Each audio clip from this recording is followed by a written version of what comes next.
Om Sadashiva Samarambam Shankara Sharya Madhyamam Asmada Sharya Paryantam Vande Guru Param Param Om. Okay, we are back to Gita. So we begin today on page 1397, okay? For those of you with numbers. Uh, is everybody, are we all on the same page? This knowledge will be so comprehensive and so complete that all your intellectual questions regarding the world, jagata, Ishwara, God, and Jiva, yourself, will be answered. It's a complete knowledge. No? Knowledge of the apparent nature of God, knowledge of the nirguna, true nature of God, knowledge of the inferior nature of the Jiva knowledge of the superior nature of the Jiva. You have so much to choose from. I mean, knowledge of the true nature of Jagata and the apparent Namarupa nature of Jagat. With the verse 7.2, it says, I shall completely impart to you this yana, this full knowledge, with Vienna gaining which knowledge nothing more remains to be known in this life.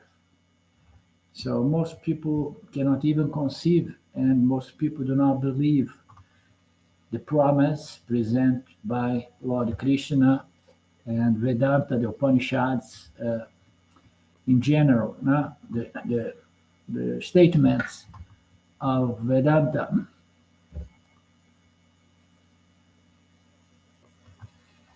So the human mind is curious, as we know.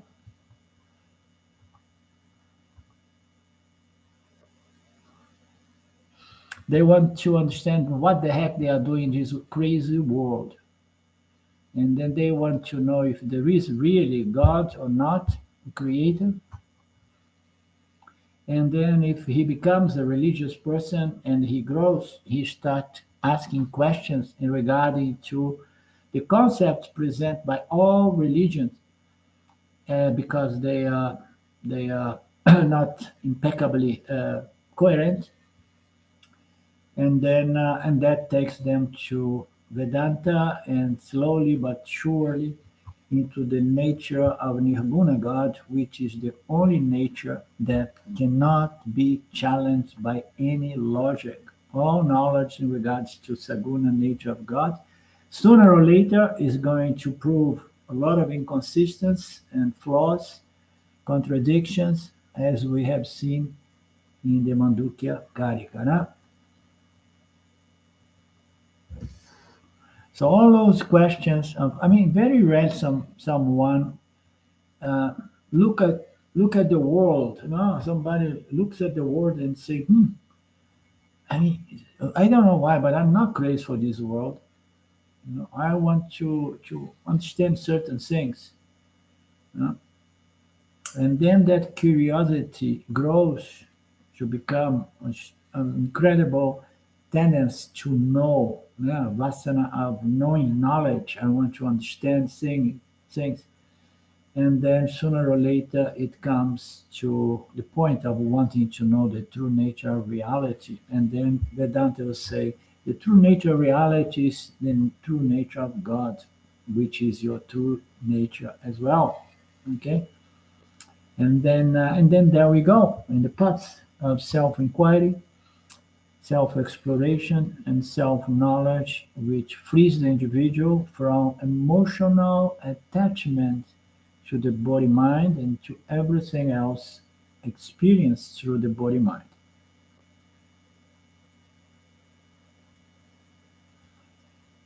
Until these questions are answered, the human mind will not find peace. Uh, Human curiosity, this is intellectual samsara, and Krishna says this intellectual samsara will be solved as well once it stops. The seeking has to go once you find out what you are trying to understand. You will find out what God is, what the world is, and what you are, and your relationship, the relationship between these three principles, the pillars of Mithya, Ishvara, Jiva, Jagat. There is a relationship between these three factors. All these things I'm going to explain you carefully and thoroughly. So, Swami says, Lord Krishna was beginning to present a huge advertisement before the show begins. It was like a trailer. Yeah? And then Swami says, if those of you who have studied the Mundaka Upanishad, the question asked there was, what is the knowing which everything else is known? That fundamental knowledge, wisdom, is called paravidya. And paravidya is vidya, knowing which all your intellect curiosity subsides, and it's based on Mundaka Upanishad. So we have Upanishads, and with strong statements among those the statement that suggests that Vedanta is the knowledge that puts an end to the need for all other knowledge. You know? And Krishna writes here, up to this we have seen in the previous class, the verse number 3, among thousands of human beings, a rare one strives for liberation. Even among those seekers who strive for liberation, a rare one comes to know me in reality, in totality, in integrity. So this is Krishna in this verse talking about a glory of what?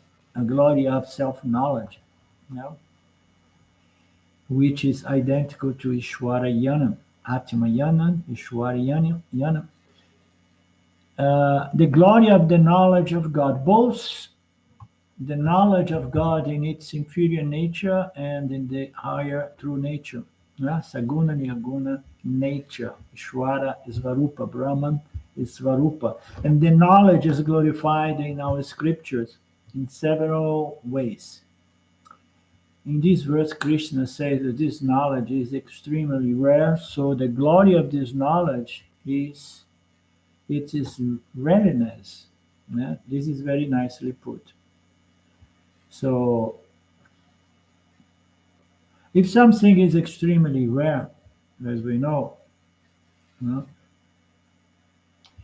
know, we want something which is extremely rare because if it's rare, it has greater value. You know, you want gold because gold is difficult to find in nature. So anything that is rare, if there is a scarcity of certain thing, that certain thing goes up in value. You know? So because this self-knowledge is so rare, it makes it something very desirable for some. So it's almost as if Krishna is present that as a psychological device or trick to attract people's mind, people's interest, you know. So it's so rare to find a yani, a person with this knowledge, that anybody with a little bit more intelligence will say, if it's rare, that's what I want. I don't like to gain or know things that everybody knows. I want to be special. Yeah? So if something is very rare, the first idea is I want it. Yeah? And possibly I want to show to my neighbors and to the world that I got something that is the most rare thing in the world. Yeah? This is enlightenment sickness. And I know it firsthand because I experienced this myself right before I met Vedanta. This is the psychology, human psychology. You want to have something which others do not have to make your ego feel special. Krishna also used the same, knowing the weakness of the ego and its it's psychological mechanisms. So Krishna is using that to try to hook some egos. Krishna says this knowledge is very rare, very few people have it, and very few people are interested in it. So it's almost like, no, you're not qualified enough. There is nothing that challenges the ego of someone more than to say, no, you're not qualified. Yeah? The majority of people are busy pursuing so many things. And then so I'm saying, and why this knowledge is so rare? It's so rare, it's a fact. Because nobody wants it. Everybody wants Artha, Kama, Dharma. No?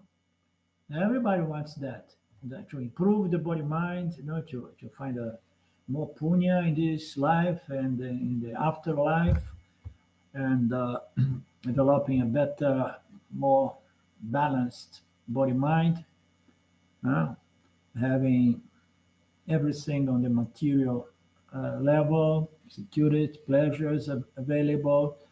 And so people are running right and left, basically try to enjoy, and then at certain point they are doing so everything to try to prevent the body from dying, because it's getting old, it's aging, and everybody's dying around me. I have to do something to stop the body from dying. Yeah. So that is samsara, and that's why it's so rare to find someone interested in self-knowledge. Everybody's busy trying to pursue many other things. We know the four purusharthas, yeah? And that we all live at the beginning, the first stage of our life. We want dharma, we want artha and kama. Yeah? And then as we grow, we become interested in dharma, in understanding the creator and living in accordance, in harmony with its laws and principles. And then we move into dharma. But at the beginning, most everyone is interested in artha and kama. And then we need to move on to dharma. And then the pursuit of dharma, the observance of dharma, is going to further purify the individual as a karma yogi until his desire for moksha surfaces. Okay, that's the process. And of these four purusharthas, you'll find that almost everybody are busy running after the first two, and some people they run after dharma as well.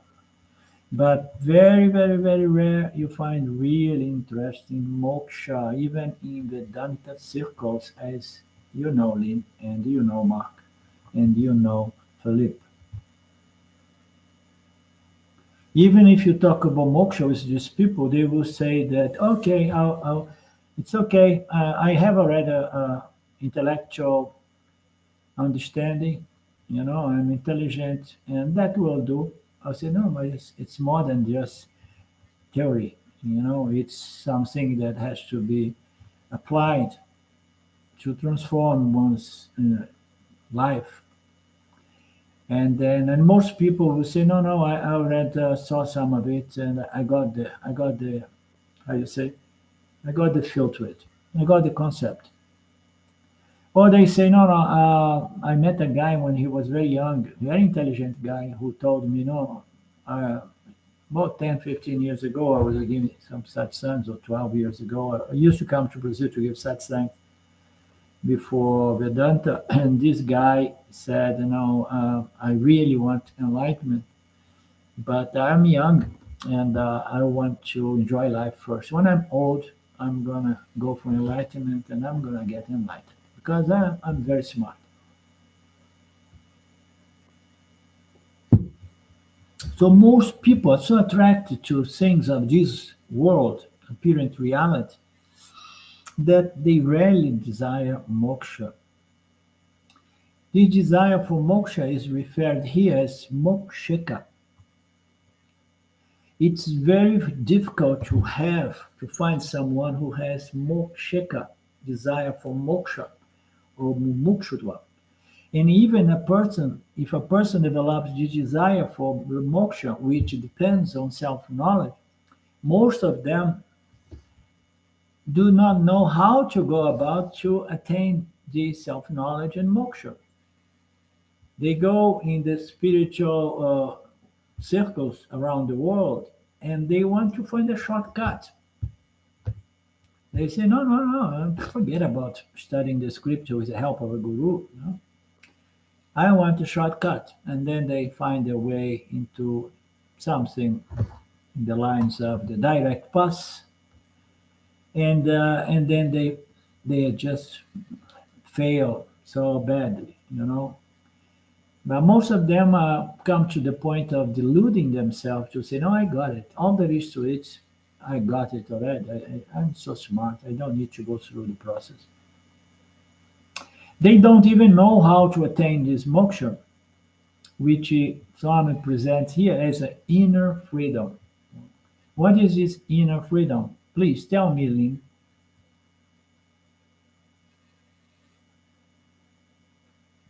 Freedom from the bondage of identity with your body, mind, sense complex. Yeah. And how does this manifest in one's life on a practical day-to-day experience of life? This inner freedom.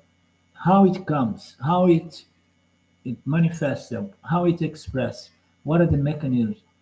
People do not know, but this inner freedom, which, as you said, is freedom from this misidentification with the body mind that cause so much suffering, you know. So this inner freedom, it comes from self-knowledge, you know, and self-knowledge requires the guru and the scriptures on a consistent and systematic manner. You know? Until this knowledge is well accomplished, you know, well established in a way that it's firmly and clearly retained, you know. And then one experiences a sense of inner freedom. Inner freedom is something more in the lines of so I do things that I need to do. I do some planning here and there. You know, oh, I have some money. So what are we gonna do with this money? But one is not emotionally hooked, dependent. You know, into anything that Ishvara brings as one's prerogative. You know, this inner freedom is a freedom that very people understand because even if you go about looking for how to invest your savings, you know, it does not mean that the inner freedom is not there. Everybody has to plan. It's wise to plan. It's wise to save money, but don't depend on any of these things. So these people, they do not know how to get to this inner freedom. And they go into the direct path and get carried away by so many things, including false promise or promise of false gurus. And therefore, among the desires of moksha, they are lost in the spiritual realms of samsara. And then when some people are told that, oh, if you want this inner freedom, you're going to have to include God in your life, God into your life's investigation, inquiry. Exploration into the nature of reality means to say exploration into the nature of God. This is the method. And then say, oh, don't bring God into the equation because this is so old fashioned. Now we go just for consciousness, and consciousness has nothing to do with God. So people do not know the method, they don't know how to go about, they get misled by false gurus and false promise such as direct shortcuts, you know. And when they hear about God, they get the immediate allergy comes up, you know. I feel people know I want moksha, but mostly everybody does not know that for moksha I require Ishwarayana. I need to become a devotee. in a good sense of the word, initially a devotee of the Saguna Ishwara until I become free and independent of Ishwara Jiva Jagata. That is the ultimate devotion to the only reality, which is the intrinsic nature of everything in this Mithya order. So now, numbers of people want moksha, they are very few. Among those few people, uh, once they hear that they need Ishwara Yana, and then again, most people drop out. Among those people that remain who are interested in Ishwara Yana, most people does not know how to get Ishwara Yana. They remain stuck into dualistic, ritualistic sadhanas and pujas, not knowing that those sadhanas, they serve the purpose only of improving the mind, but not to really producing the Ishwara Yana. I talk about Saguna Ishwara Yana. People believe that now if I'm a devotee and so on, I get this. Not no knowledge requires teaching. You need a teaching guru that's going to teach you the nature of Saguna Ishwara and the nature of Nirguna Ishwara as your very nature. So they don't know the method. They don't know that they need to get this knowledge in respect to the nature of God.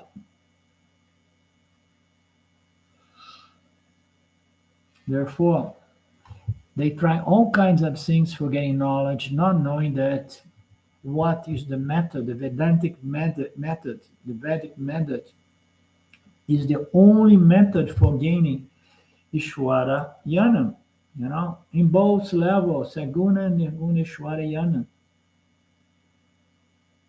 This is what Krishna has presented in the fourth chapter. He says in the fourth chapter, the only means of getting Shwariyana is Guru Shastra Upadesha Shravanam. Ooh, big time, huh? This is such a strong statement.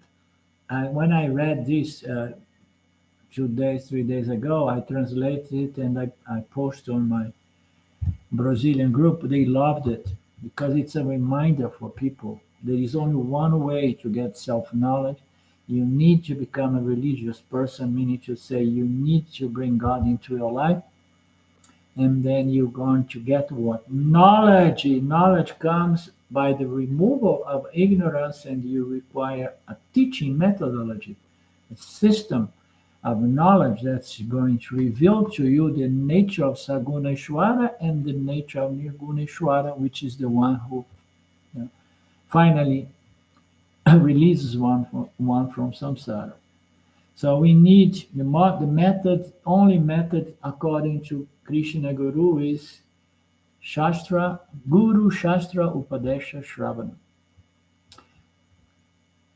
One needs to go through this process, exposing oneself to the teachings of the scriptures by a competent teacher. So, Guru Shastra Upadesha Shravana is the only method of knowledge, of self-knowledge and moksha. And a majority of people do not know that.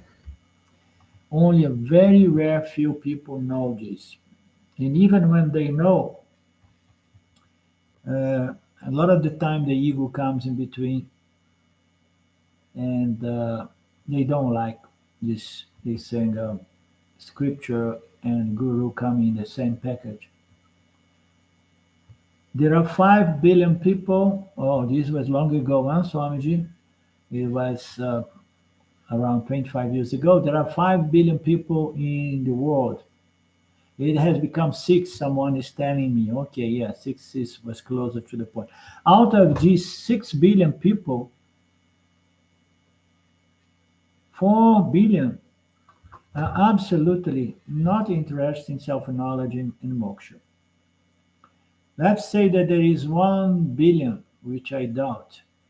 50% they do not care for God or Ishwarayana. Therefore, they do not know that Ishwarayana is the means. You need to purify the body-mind through the knowledge of Ishwara Brahman, Karma Yoga, Ishwara Jiva Jagata relationship, uh, Ishwara knowledge, Mithya knowledge, the reality of Mithya, knowledge in respect to what is Mithya. So Swami says that 50% does not, they don't know that they have to become a religious person.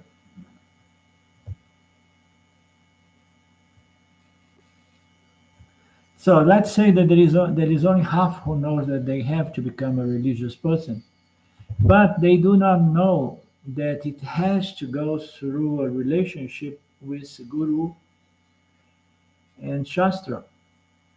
Guru Shastra Upadesha is the means. Therefore, most people are gone when they hear about Guru Shastra Upadesha. After we go through these filters, we'll see there are only very few people who know that the only means is through Guru Shastra Vichara. And then Krishna says, among those very few, because they have some merits, some spiritual religious merits, some spiritual punya play on their side, because of some merits or punya, they have recognized the importance of Guru Shastra Vichara. There are also majority, the large majority does not understand. And then now Swami say, and then the people who say, okay, I understood for some incredible karmic reason. I recognize I need a guru, I need the scriptures, and I need to stay with it, exposing my mind systematically, persistent, consistent for a period of time that only God knows how long. Yeah. So some people come to that realization. But then among those, there are a lot of people who are not qualified enough to understand the teachings, he said. From that itself, one percentage is gone. After filtering all of these, how many people are left? Very, very, very few people at the end get this knowledge.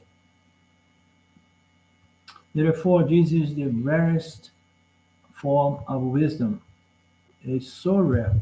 It's so rare that if you try to present it to some people, even people that believe to be highly spiritual, they believe that you are tripping, that you lost yourself within some kind of philosophy that has deluded you, you know. So among thousands and millions of people, only some rare people strive in the right direction. The right direction means what? Guru, Shastra, Upadesha, Shravana. This is the right direction, and one must expose oneself to the scripture teacher, and this is called here in this passage, Prayatnaha, exposing one's intellect to the scripture knowledge unfolded by a teacher. And all of that for what? I want to gain inner freedom. My inner freedom, what is that? I don't understand what is inner freedom. You know, I can take some pharmaceutical drug that is going to make me feel somehow emotionally a little bit freer. Yeah? No, you need to do something which is not going to destroy you further. You need to go through the Shravanam, Mananam, yeah? And only then you have a good chance to remove this inner weakness. Yeah? So inner freedom means to say you understood that you are always ever secure, safe. Because according to Shastra, ultimately insecurity is only a notion in your mind born out of the ignorance aham body mind as me. You need to correct things at its roots level. The shift of identity from the body mind to the consciousness is the only way to go about it. Insecurity is a sense, and that is why, as long as insecurity is a feeling, a sensation, sentiment, as long as we do not tap into the real cause, which is inner insecurity, mm, you have to tap into the cause of the inner insecurity, which ultimately is misidentification with the body mind sense complex. Whatsoever be the security you believe to have around you, that will never give you this feeling of inner security that you desire. You can see super rich people, billionaires people, they don't feel secure because security is something altogether different. If these super billionaires, and when they get old and they know that sooner or later death is going to take them, they feel so insecure. They say, "Oh, I have such a beautiful life." I saw a video of one of these elite people, billionaire. He was from Hollywood, and he was so pissed off that I cannot possible. I mean, we have so life, we have so much money. So, I don't accept that and this and that. And then they are so afraid, so insecure. And then some people come to them and they say, "So we have a good idea for you. Let's induce your body into a coma and freeze it. Meanwhile, we're going to get your mind and upload it into the cloud. So later on, we, when we have the technology to reverse aging, so that we can make you younger again, we take this body from the freezer and then we activate them again.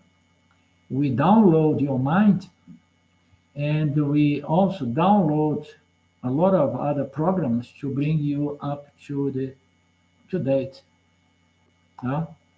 So such is the insecurity of these people that live the entire life, accumulate millions and billions, unconsciously try to remove the sense of security just to come to the end, yeah, in total defeat, afraid of leaving the old body. Real security does not come from anything outside. In India, people know this very well. And then Swami says, here in India, uh, there was some prime minister that they were killed by the close security people. So there is no security, and this is another proof of it. But in India, people know this not by observing politics, but in India, people more often than in the West know this, that true security begins with understanding the nature of Saguna God, and absolute security comes from understanding your nature is identical to Nirguna God, which is beyond birth and death. Therefore, insecurity is not a fact but a notion, a mistaken belief, notion deeply rooted in our minds. And any notion can go through knowledge, and any notion can go through knowledge alone, and that freedom from insecurity gained by knowledge is called siddhi here. So this siddhi, very few people will strive for inner freedom, uh, freedom from insecurity.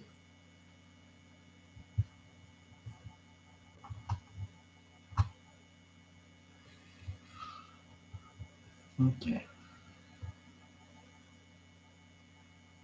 Therefore, among those few seekers who are striving in the right direction, they have understood the problem. They have identified the problem. The diagnosis was made. I'm just identified with my inferior nature. So now I have to go about transferring my identification from my inferior nature to my true nature. Yeah? That's the only way to get security. Huh? So these people at the beginning, moving the right direction, they understood the external security would not help. Lots of money or properties, none of these will help. Those things are required for survival and for transacting in this apparent order reality, but not for emotional security, only for practical securities. Huh? Practical security. No, no. I mean, I need to have some money, old age, paying the bills, having a house, paying rent, or whatever, but not for emotional security. They are required for survival. So a few people have understood and they want to get rid of this inner sense of insecurity. They want to get rid of inner sense of insecurity. But along them also very few succeed in discovering that inner security. And therefore, even among those who strive in the right direction, a few people gain the knowledge of my true nature, says Lord Krishna. Here, my knowledge is Ishwarayana, so very few people will know Ishwarayana in both levels, especially the Nirguna level. In reality, in totality, which would should include both Saguna and Nirguna knowledge. So he says, very rare people, because in the verse he says, I'm going to deliver to you the complete knowledge. So very few people know Ishwarayana and Tattvataha. And in reality, in totality, both levels, which should include both Saguna, Nirguna, Ishwarayana. Having glorified this knowledge, Krishna now wants to enter the top proper hereafter. Let's see what comes. So now we're going to play after he has made big promise, great advertisement, and made this knowledge the most valuable thing so that people may realize the value of self-knowledge. Now he's going to go into explaining these teachings. Earth, water, fire, air, space brings about the cosmic ego, the cosmic intellect, and also the unmanifest chit, which is the causal mind. This is my nature, which is divided into eightfold. So here he is explaining first his apparent inferior nature, which is based on the gunas of Maya. With the third verse, the introduction part, the advertisement part is over. Now Krishna enters into the central teaching of this fourth verse up to the 12th verse on this chapter 7. We get the main teaching of the seventh chapter now. In fact, one of the most important points of the entire Bhagavad Gita herein we get Ishvara Svarupa revelation revealing the nature of God.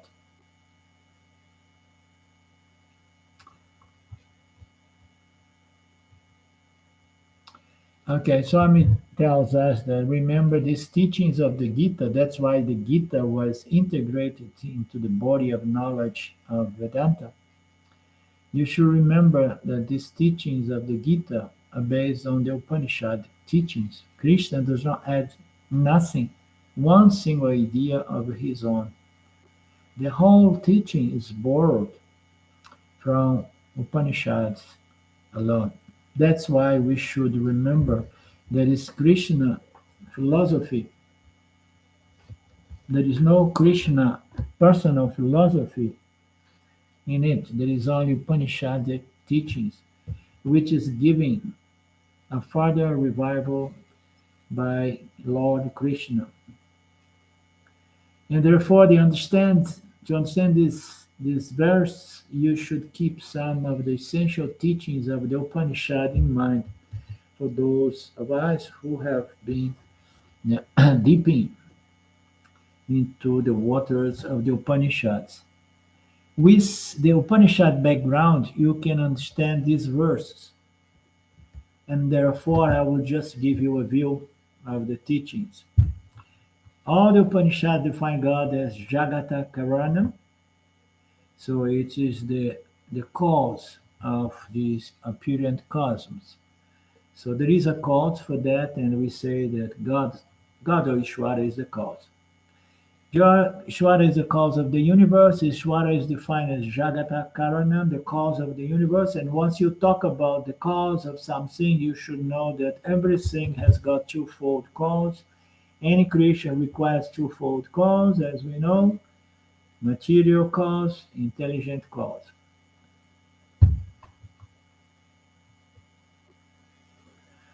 If we say that the material cause must be present, and then any creation requires raw material for projecting this or creating or manifesting this universe.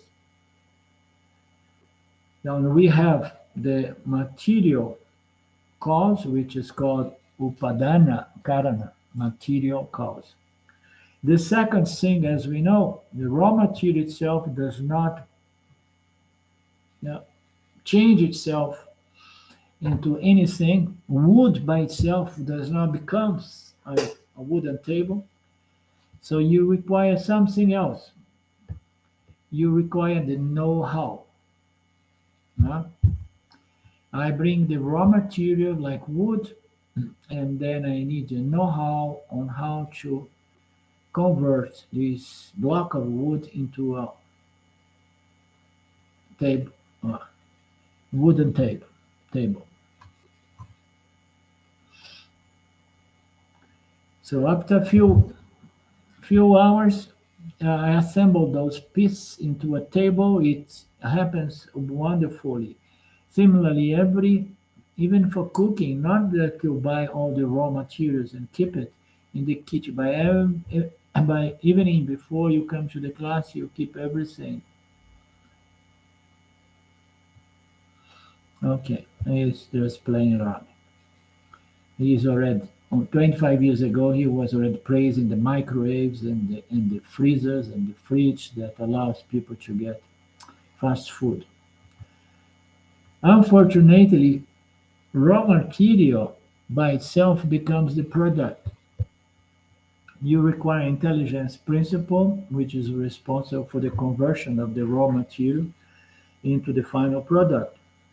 So this know-how is nothing but the intelligent principle, okay, which is called the nimitta karana, okay, the intelligent or efficient cause. Thus, every creation involves those two karanas, okay.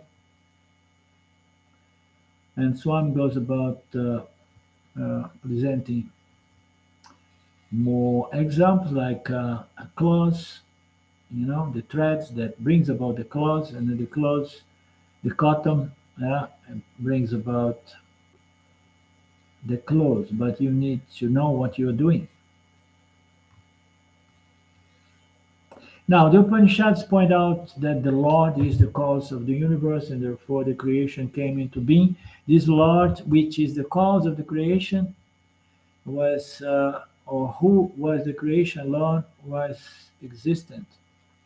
If he is the cause of the universe, so he, as the intelligent principle, must be there before the creation. The first thing that we need to keep in mind.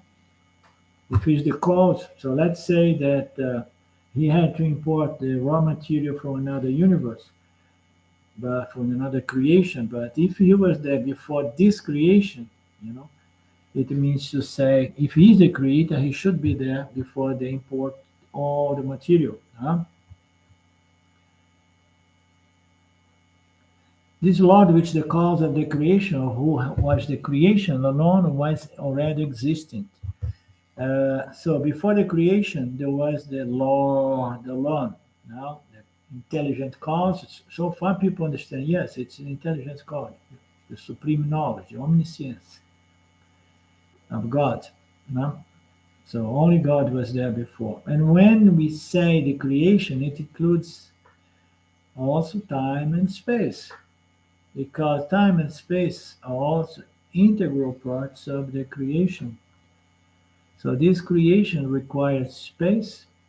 The moment that configurations of matter appear in this space, it gives us a sense of distance, and then time comes into play. Time to travel from one namarupa to another narupa.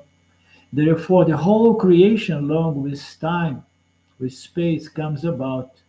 Time comes, which is byproduct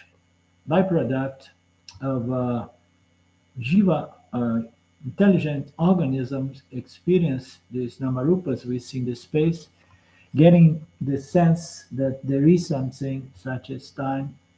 So before its evolution, God alone was there. So far, so good.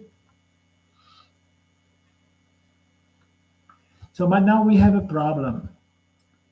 If you say that God is the intelligent cause, so your question is, so how about the material cause?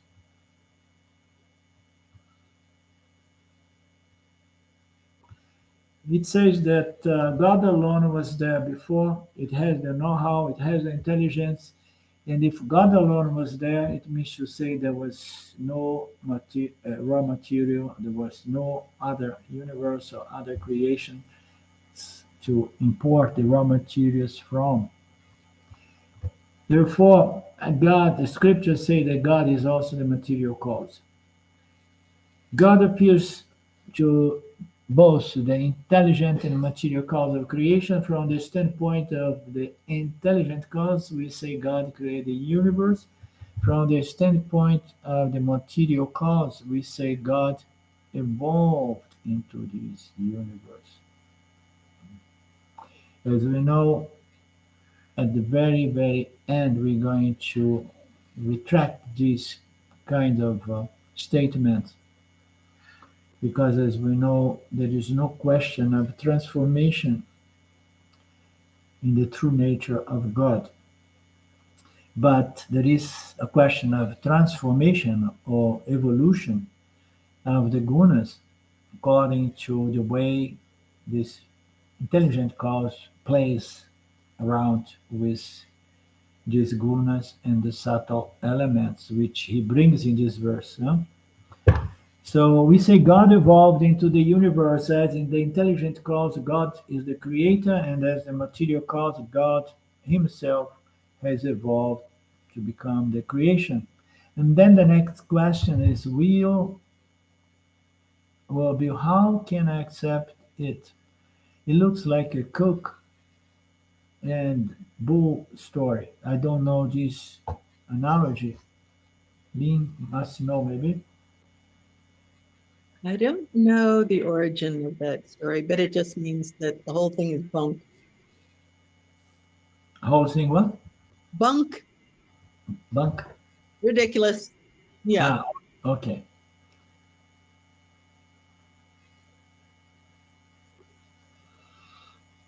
Because normally I see intelligent cause is separate and apart from the material cause. Character is different from wood. Everything is going to prove this point. Cotton is different from or from the person who knows how to assemble dress. Bricks are different. Cook is different. Rice is different. So the material cause and the cook is the intelligent, but they stand as two different principles. They are not the same principle. So the question arises, how can one thing enjoy both principles, the cause and the material, the intelligent and the material factor? So this is very intriguing, very, very intriguing. I don't see people in other spiritual or non religious, yeah, philosophies or groups uh, and contemplating this, saying, how could God be both? Nobody asks, so he created this world, so where did he got the raw material from? So we all ask only irrelevant questions. And most people, very rarely you're going to find people asking this profound, intelligent question, challenging the statements of these scriptures. Very rarely someone will ask the right question. We tend to ask relevant questions like an idiot and not intelligent question like as a wise person. It's like in the United States, there are so many issues which are very relevant and intelligent uh, issues that needs to be debated and resolved, and people are raising irrelevant questions in regards to whether we have to have one bathroom for boys and girls or two bathrooms. How can one entity serve both the intelligent cause and the material cause? For that, the Upanishad answers, the general law is that the intelligent and material cause are different, but there are exceptions to the rule, where both happen to be one and the same. Both means, so thanks God to the spider. Sylvia hates the spiders, afraid of the spider. But thanks for the spider, at least we have some argument to present to people who cannot really understand how profound it is, né, to have a principle such as Satvaguna that evolves to become the entire universe of all gunas, of the three gunas. Every rule must have an exception. That's why we call it a rule. And what is that exception? Those who have attended Mundaka Upanishad will remember. What is the example? The spider is the example. Any living being uh, you take, it builds a place, a house, etc. They need to go and buy the external raw materials. But once we observe nature, we see something very strange. The ants and other animals, the birds, they just find raw materials to make the nests, to make their homes. It's so incredible to see how they do that, the bees and so on. But there is this creature which Ishvara has produced, this creature just to help us to understand that there are exceptions to this rule, the rule that the Creator has both cause, the material and the intelligent cause. So, starting observing a spider, you see that it spins this universe of web, you know,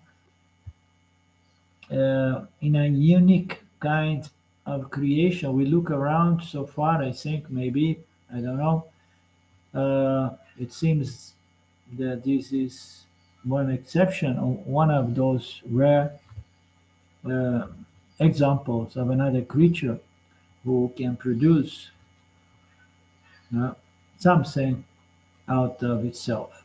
It has intelligence, of course, because they say it's so precise. The strength of every one of those threads is so incredibly strong. I think I heard somebody saying that scientists are trying to reproduce a thread. How you say a trade? A trade, that can be that strong, and they fail. And this intelligence, which was provided by Ishvara, can go there, and out of itself it brings about the web.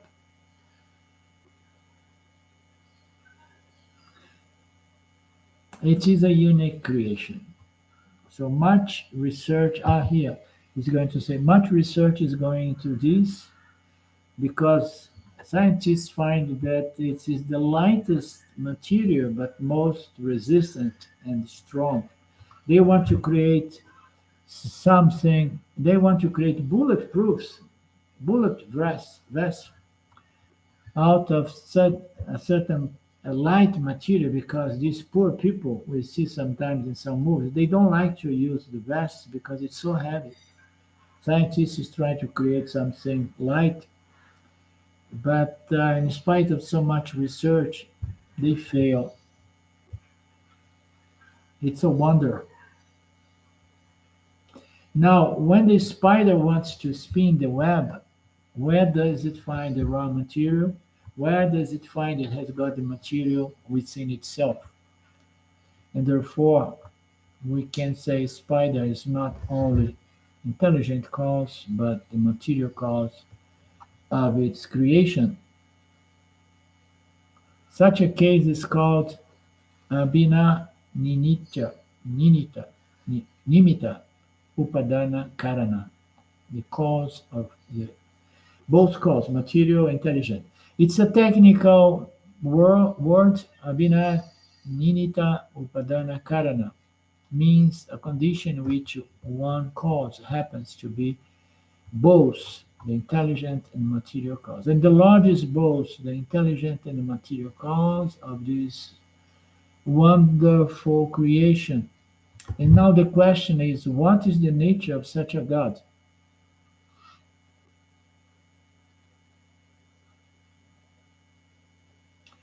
It consists of two principles, which is symbolized in our religion as ardhanarisvara, which represents the two principles, the two cause, material. I think that's what it is. These two principles are now different by different names. In the Upanishad, Krishna names these two principles. No, he's going to talk about para and apara. Okay. So, what is the nature of this God? This is a very beautiful discussion, presentation. This about para and para. When I present this chapter in Portuguese, it took me a little while to understand the nuance and the depths of this teaching. But it is just to explain to us that God has two natures: the absolute para, which is attributeless and free from the gunas of Maya, and God has the inferior nature, which is apara, which is a configuration of the gunas of the Maya, that allows sattva guna to be the intelligent cause, and the intelligent cause plays around with the other two gunas, which develops the subtle elements, and then brings about the raw material to project the entire universe. We're going to enjoy these teachings on para and apara prakriti, but we're going to have to wait until our next class. Okay, say something. I will say that it's beautiful because this whole teaching is really not about space, time, water, or any, it's all about saying that everything is Brahman. All Yep, this is definitely. and apara. Yeah, that's the importance of the understanding that God is also the material cause. It's a material cause as what? As sat, the existence of the gunas, the existence of the elements, and so on. Very nice.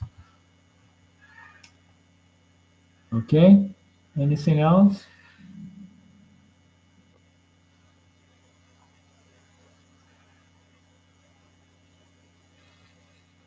Om Purnamada Purnamidam Purnamudachyate Purnasya Purnamadaya Purnamevavashishate Om Shanti Shanti Shanti Om.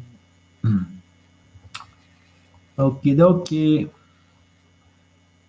We meet again this coming Monday. Thank you so much. Thank you. Good to see you here. Huh? Lovely. Thank you, Arlindo.